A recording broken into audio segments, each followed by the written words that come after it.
అందుకనే ఈ frustration irritation మాటలు వస్తున్నాయి. సెకండ్, ఈ ఎలక్షన్ లో మొత్తం లాభపడ్డది అజారుద్దీన్ గారు.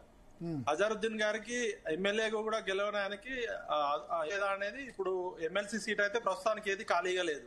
జాక్ పాట్ కొట్టింది అజారుద్దీన్. ఇంకోటి అజారుద్దీన్ గారి ఇన్ఫ్లుయెన్స్ ఎంత అనేది కూడా చూస్తే అది కాంగ్రెస్ పార్టీకి ఓటు బ్యాంకు అక్కడ ముస్లింలలో గానీ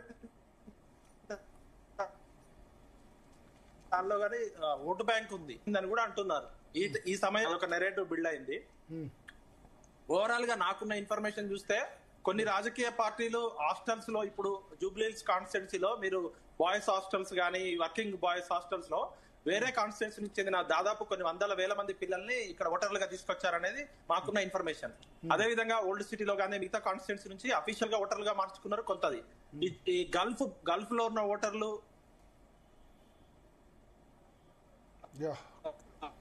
మీ వాయిస్ కట్ అవుతుంది. ఒక్కసారి శరత్ గారిని తీసుకుందాం. అంతలో మీరు ఫోన్ లైన్ లోకి వీలైతే ట్రై చేయండి. పీసీఆర్ శరత్ గారు ఉన్న ఓటర్లు చెప్పండి. విఠల్ గారు మీ వాయిస్ కట్ అవుతుంది. పీసీఆర్ ఒకసారి వీలైతే ఫోన్ లైన్ లో కలపండి విఠల్ గారిని, ఫోన్ నెంబర్ తీసుకుని. శరత్ గారు, తెలంగాణ రాజకీయాలు మారుతాయా జూబ్లీహిల్స్ ఎలక్షన్స్ తర్వాత?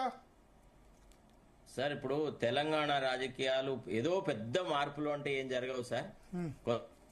కొంత రేవంత్ రెడ్డికి కొంత గుణపాఠంలాగా తయారైతే ఒకవేళ కాంగ్రెస్ అంటూ ఓడిపోతే ఆయన కొంత సెట్ బ్యాక్ అయితే వస్తుంది. నాకు తెలిసి పెద్ద ముఖ్యమంత్రులను మార్చే స్థాయిలో మార్పులు ఉండకపోయినా రేవంత్ రెడ్డిని బ్లేమ్ చేస్తారు మంత్రులు గాని, తర్వాత పార్టీ హైకమాండ్ గాని, నీదంతా ఒంటెద్దు పోకడం ఉన్నది, నీదా ఈ రకంగా జరగదు అని.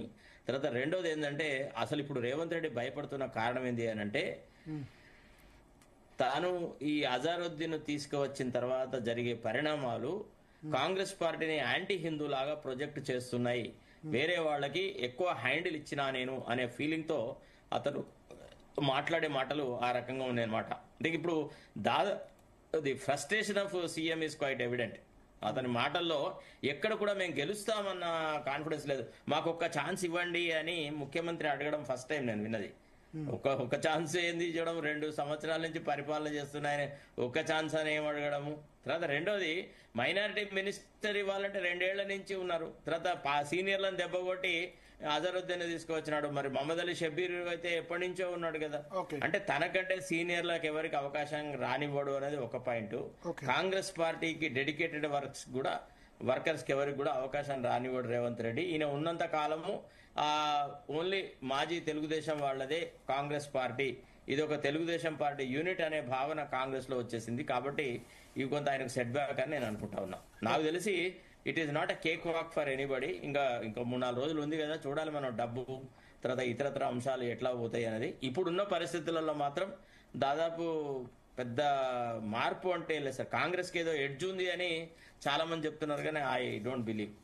ఓకే విఠల్ గారు ఉన్నారా లైన్ లో?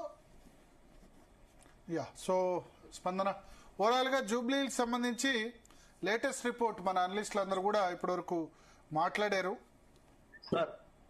విఠల్ గారు వచ్చారా? వచ్చాను సార్. ఫోన్ ఏం తీసుకుంటారా? పర్లేదు మాట్లాడండి. ఫైనల్ కామెంట్, జూబ్లీహిల్స్ ఎలక్షన్ సంబంధించి రాష్ట్ర రాజకీయాలు మారుతాయా సార్? ఇప్పుడు ముఖ్యమంత్రి గారు కాంగ్రెస్ గెలిస్తే ఎట్లా ఉంటది, ఓడిపోతే ఎట్లా ఉంటది రాజకీయం?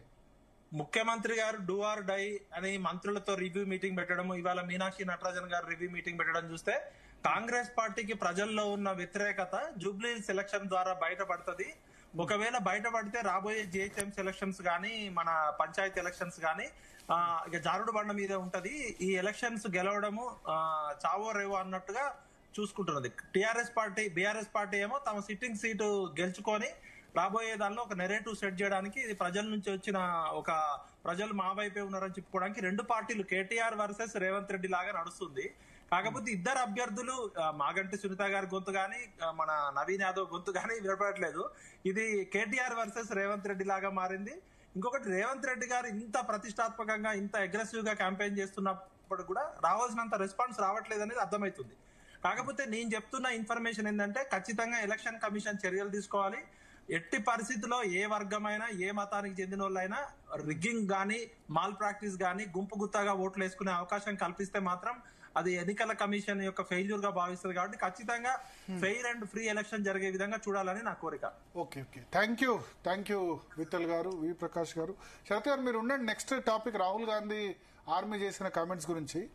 సో స్పందన చూద్దాం. జూబ్లీహిల్స్ ఎలక్షన్ సంబంధించి ఇప్పటివరకు మన అనలిస్ట్ మాట్లాడారు రకరకాలు. ఏదేమైనా ఖచ్చితంగా ఎవరు గెలిచినా సరే రాష్ట్ర రాజకీయాల్లో సరికొత్త పరిణామం ఉంటుంది. రేవంత్ రెడ్డి గెలిస్తే మరింత స్ట్రాంగ్ అవుతారు. మంత్రుల మీద చాలా గ్రిప్ వస్తుంది. మంత్రివర్గంలో ఇమీడియట్ మార్పులు చేర్పులు చేయొచ్చు. పంచాయతీ 5 సంవత్సరాలు డోకాలేజు, పంచాయతీరాజ్ ఎలక్షన్స్ పెడతారు. ఓడిపోతే బీఆర్ఎస్ గెలిస్తే వేరే విధంగా ఉండే సిచ్యువేషన్ ఉంది. మంత్రులు మరింత అటాక్ చేసే అవకాశం ఉంది. ఇవన్నీ ఇష్యూస్ కూడా ఉంటాయి. చూద్దాం. చిన్న బ్రేక్ తీసుకుందాం. బ్రేక్ తర్వాత రాహుల్